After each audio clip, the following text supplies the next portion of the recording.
brought to you by Silver Pumps. Top quality और consistent performance के लिए सिर्फ सिल्वर पंप नाम याद रखना। ताज़ा जानकारी, जो सबसे ताज़ा जानकारी, नवीनतम जानकारी मिल रही है, उसके हिसाब से पीर पंजाल की जो पहाड़ियां हैं उसके उत्तर में इस समय 75 से लेकर 80 आतंकवादी सक्रिय हैं और इन 75 से 80 आतंकवादियों में से 50 विदेशी हैं। इसी तरह पीर पंजाल का जो दक्षिणी हिस्सा है वहाँ पर करीब 45 से 50 आतंकवादी सक्रिय हैं, जिसमें से 30 विदेशी बताए जाते हैं। तो कुल मिलाकर 120 से लेकर 130 आतंकवादी सक्रिय हैं, जिसमें से आधे से ज़्यादा 80 आतंकवादी विदेशी हैं। अब ये विदेशी आतंकवादी कैसे चले आए? क्या वो पासपोर्ट लेकर आए, श्रीनगर एयरपोर्ट पे उतरे, या सड़क मार्ग से भारत के अंदर घुसे? मोटे तौर पर फेंसिंग क्रॉस करके आए। तो फेंसिंग कैसे क्रॉस करके आए, इस पर हम आज विस्तार से बात करेंगे। और जो भारत के, जो कश्मीर के करीब 80 विदेशी हो गए और 40-50 भारतीय हो गए, कश्मीरी हो गए, ये भी जो तारबंदी क्रॉस करके ही तो पाकिस्तान के कब्जे वाले कश्मीर में गए थे ट्रेनिंग लेने, और फिर वो तारबंदी क्रॉस करके ही तो भारत वापस आ गए, कश्मीर वापस आ गए। तो ये आवाजाही इतनी आसान क्यों है? इसके लिए जिम्मेदार आर्मी है, इसके लिए जिम्मेदार अर्धसैनिक बल हैं, इसके लिए जिम्मेदार जम्मू कश्मीर की पुलिस है, इसके लिए जिम्मेदार केंद्रीय गृह मंत्रालय, केंद्रीय रक्षा मंत्रालय, प्रधानमंत्री नरेंद्र मोदी। कौन जिम्मेदार है? मोदी जी जब प्रधानमंत्री नहीं बने थे तो क्या कहा करते थे? समस्या दिल्ली में नहीं है, समस्या सीमा पर नहीं है, माफ कीजिएगा, समस्या सीमा पर नहीं है, समस्या दिल्ली में है। और जो दिल्ली की समस्या है, क्या अब वो मोदी की समस्या नहीं रही? एक बड़ा सवाल ये भी उठता है। पॉलिसी पैरालिसिस की शिकार है मनमोहन सिंह की सरकार। ये बात मोदी जी कहा करते थे और खुद क्या कहते थे? हम भारत माता के असली पुत्र हैं, हम राष्ट्रवादी हैं, हम देशभक्त हैं। और होता क्या है कि पठानकोट में जब भारतीय वायुसेना अड्डे पर हमला हुआ था 2016 में, तो तारबंदी का काम व्यापक ढंग से करने, उसमें स्टेट ऑफ आर्ट टेक्नोलॉजी, आधुनिक तकनीक का उसमें समावेश करने के लिए integrated border management system project शुरू किया गया। कहा गया 2018 को ये ख़त्म हो जाएगा, नहीं हुआ। नई डेडलाइन दी गई 2013 को ये ख़त्म हो जाएगा, काम नहीं हुआ। अभी तक ये काम नहीं हुआ है। तो समस्या कहाँ है? समस्या क्या दिल्ली में नहीं है? दूसरी चीज़ कि कुल मिलाकर पॉलिसी पैरालिसिस, रक्षा के संबंध में भारत की सुरक्षा को लेकर क्या शिकार मोदी सरकार नहीं हो रही है?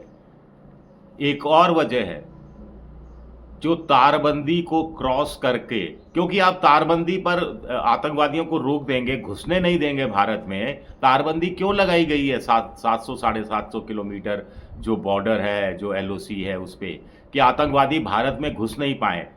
लेकिन होता क्या है? टाइम्स ऑफ इंडिया का मैं एडिटोरियल आपको बता रहा हूं, बड़ा दिलचस्प है। होता क्या है आप देखिएगा। होता ये है कि जब सर्दियों में बर्फ पड़ती है तो ये तारबंदी को नुकसान पहुंचता है। जब गर्मियां शुरू होती हैं तो उस तारबंदी की रिपेयर में कई महीने लग जाते हैं, क्योंकि एक तो टेरेन बड़ा मुश्किल है, दूसरा ब्यूरोक्रेटिक हर्डल है, नौकरशाही है, अफसरशाही है, बाबू फाइलें रोक लेते हैं, टेंडर पास में दिक्कतें पैदा करते हैं। इस कारण तारबंदी का काम में देरी होती है। बैटरी से चलने वाले जो सर्विलांस के इक्विपमेंट हैं, जैसे कि नाइट विजन इक्विपमेंट, जिसमें रात में भी आप देख सकते हैं, सर्दियों में इनकी बैटरी बड़ी तेजी से खत्म होती है। लेकिन अब बैटरी खत्म होती है तो चार्ज भी हो जानी चाहिए, लेकिन चार्ज तेजी से नहीं हो पाती, क्योंकि बॉर्डर के इलाके में LOC में बहुत जगह बिजली की सप्लाई गड़बड़ है, बिजली नहीं आती। सुन रहे हैं मोदी जी? बिजली नहीं आती तो नाइट विजन जो सर्विलेंस के जो इक्विपमेंट है वो चार्ज नहीं हो पाते, चार्ज वहाँ की बैटरी चार्ज नहीं हो पाती, बैटरी चार्ज नहीं हो पाती तो इक्विपमेंट काम नहीं कर पाते। तारबंदी जो कही गई है, कई जगह इलेक्ट्रिसिटी वाली है, यानी उसमें करंट दौड़ा दिया जाता है, लेकिन वो भी निष्प्रभावी हो रही है। कैसे निष्प्रभावी हो रही है कि जब लाइट आएगी तो करंट दौड़ेगा ना, जब लाइट ही नहीं आएगी तो ना करंट दौड़ेगा ना आतंकवादियों को करंट लगेगा। दूसरी, लाइट आती भी है तो उसका वोल्टेज डिम होता है, और वोल्टेज डिम होता है तो आतंकवादी हो सकता है इसका भी कोई रबड़ के बड़े बूट, रबड़ के दस्ताने पहनकर, रबड़ की जैकेट पहन के आते हो, मुझे नहीं मालूम। हो सकता है कोई तरीका निकाल लिया हो, मुझे नहीं मालूम। अगर निकाल लिया है तो हमें भी कुछ तरीका निकालना चाहिए। सर्च लाइटें रात को जलती हैं, सर्च लाइटें फोकस मारती रहती हैं, सर्च लाइट जनरेटर से चलती है, जनरेटर डीजल से चलता है, डीजल खत्म हो जाता है, सप्लाई में दिक्कत आती है, सप्लाई देर से होती है। ये सब टाइम्स ऑफ इंडिया में लिखा हुआ है, मैं अपनी तरफ से एक लाइन नहीं जोड़ रहा हूं। फिर पंजाब से, नेपाल से, आजकल तो राजस्थान से भी ड्रोन का इस्तेमाल हो रहा है, हथियार ड्रॉप किए जा रहे हैं ड्रग्स के साथ साथ। ड्रोन बड़े सस्ते आते हैं, अगर आप 2 करोड़ 4 करोड़ की हीरोइन और हथियार ड्रॉप कर रहे हैं और ड्रोन अगर नष्ट भी हो जाता है कोई फ़र्क नहीं पड़ता, क्योंकि एक बार अगर ड्रोन नष्ट नहीं हुआ और आपका माल पहुंच गया तो आपको करोड़ों रुपया मिल जाता है। और नेटो ग्रेड हथियार आ रहे हैं, पंजाब की सरकार पकड़ चुकी है।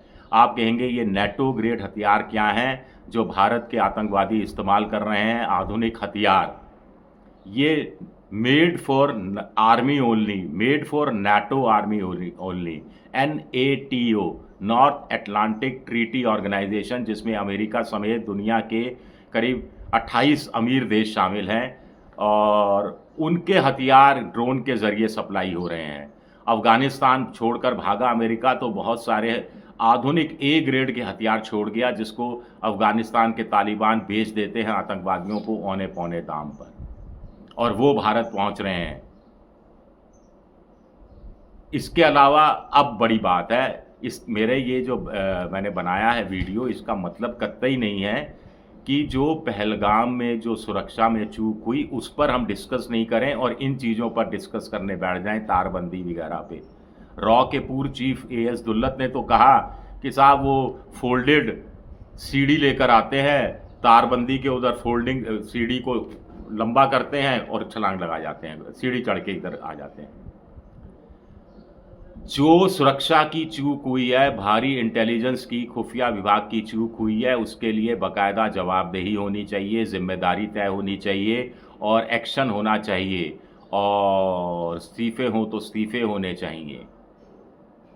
वो चीज़ बुरी गंभीर है, लेकिन हम एक दूसरे पहलू भी आपको बताने की कोशिश कर रहे हैं। चाहे हमास ने इजराइल पर 2023 का हमला किया हो 7 अक्टूबर का, या 2019 में पुलवामा का हमला हो, चाहे उरी का हो, चाहे 26/11 मुंबई का हमला हो, चाहे 9/11 अमेरिका के वर्ल्ड ट्रेड सेंटर पर हमला हो, इन सब में आतंकवादियों ने अपनी तरफ से एक वार्निंग दी, एक चेतावनी दी, लेकिन रेस्पॉन्स फेलियर की तरफ इशारा होता है इससे, कि रेस्पॉन्स करने में हम फेल हो गए।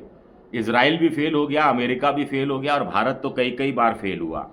जैसे पुलवामा की बात की जाए तो फ्रंटलाइन मैगजीन ने छापा था कि 2 जनवरी 2019 से लेकर 13 फरवरी 2019 के बीच कम से कम 11 इंटेल सूचनाएं मिली थी, खुफिया को विभाग को सूचनाएं मिली थी कि ऐसा कुछ पुलवामा में होने जा रहा है।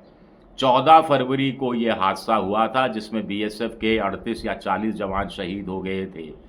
उसके एक दिन पहले तक इंफॉर्मेशन थी, लेकिन क्या हुआ? एक बात और, जांच बड़ी सुस्त रफ्तार से चलती है। हमास के बारे में इजराइल को 5 साल से जानकारी थी कि हमास तैयारी कर रहा है, हमला करेगा। वर्ल्ड ट्रेड सेंटर को लेकर अमेरिका के पास जानकारी थी, लेकिन वहाँ भी लापरवाही बरती गई। हमारे यहाँ तो और घोर लापरवाही बरती जाती है।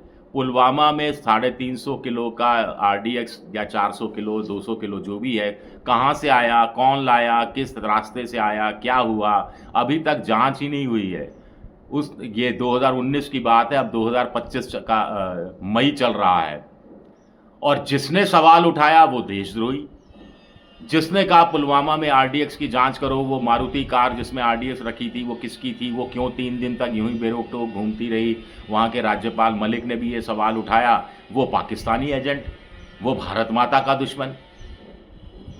तो क्या अब पहलगाम के मामले में भी यही कहा जाएगा कि जो भी मांग करेगा कि जांच होनी चाहिए? जांच तो होगी, अभी तक जांच की घोषणा तक नहीं हुई है। अभी तो बड़ी मुश्किल से सरकार ने ये स्वीकारा है कि सुरक्षा में थोड़ी बहुत चूक हुई है। जांच हो, जांच का नतीजा जल्द से जल्द आए, उससे कुछ सबक ड्रॉ किए जाएं। सवाल पर सवाल है, सवाल पर सवाल है। फिर मोदी जी की बात, समस्या सीमा पर नहीं है, समस्या दिल्ली में है।